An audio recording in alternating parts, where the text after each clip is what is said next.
الله. وبعدين بقى يا استاذ ماجد في التهزيق اللي انا فيه ده، وهتطلع لي بقى منين المره دي ان شاء الله؟ هتطلع لي منين في الهو ده؟ عندي ليك مفاجأة. لا لا لا، ما تهزرش معايا بقى يا استاذ ماجد، ما تهزرش معايا بقى. خلاص يا سيدي شفتك خلاص، برافو عليك. هي دي المفاجأة؟ لا لسه. ايه؟ جايب لي دعوة للعرض الخاص بتاع فيلم صعيدي في الجامعة الأمريكية؟ يا شيخ اجري، أحلى بكتير. استاذ ماجد كلم مين بس وبقول له ايه؟ استاذ ماجد، حضرتك وعدتني ان انت هتوديني المستقبل، صح؟ حضرتك وعدتني. جبتني مدينة نصر ايام الفراعنة تقريبا.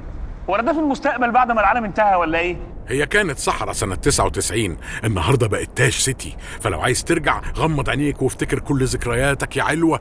استاذ ماجد مع احترامي لحضرتك، انت عارف ان حضرتك زي والدي يعني، بس انا مش هقدر اسمع كلام حضرتك بالمنظر ده اطلاقا يعني، انا اسف والله. والدك ايه؟ عموما تمام، مش عايز تغمض خليك في الصحراء. ماليش حل، حاضر. انا بس عايز استغل الفرصه اقول لحضرتك ان حضرتك ما شاء الله عليك يعني ممثل حربايه. اقعد ضيع في وقتي بقى. ماشي هغمض عشان توديني المستقبل بقى اهو. ماشي هغمض توديني المستقبل، يلا.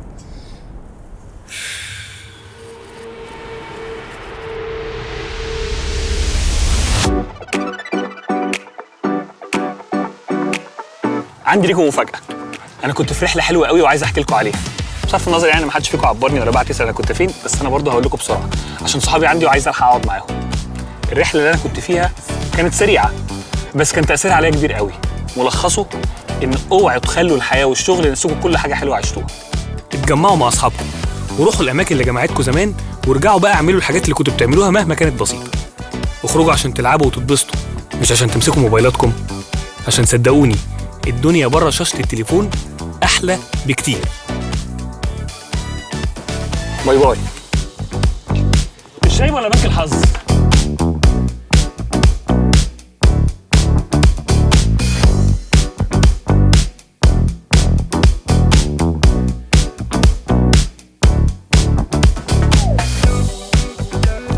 ماما معلش حبيبتي، اصحابي بهدلوا الدنيا ومشيوا، بس انا هروق لك كل حاجه يعني. مالك حبيبتي في ايه؟ عندي ليك مفاجأة. لا يا استاذ ماجد مش للدرجات يا استاذ ماجد، مش لدرجة امي يعني، في ايه؟ انا كنت قايل لك ان احنا رايحين المستقبل، يلا بينا على سراي. بس نروح على طول من طريق السويس يعني، مش لازم تاخدني في رحلة عبر الزمن.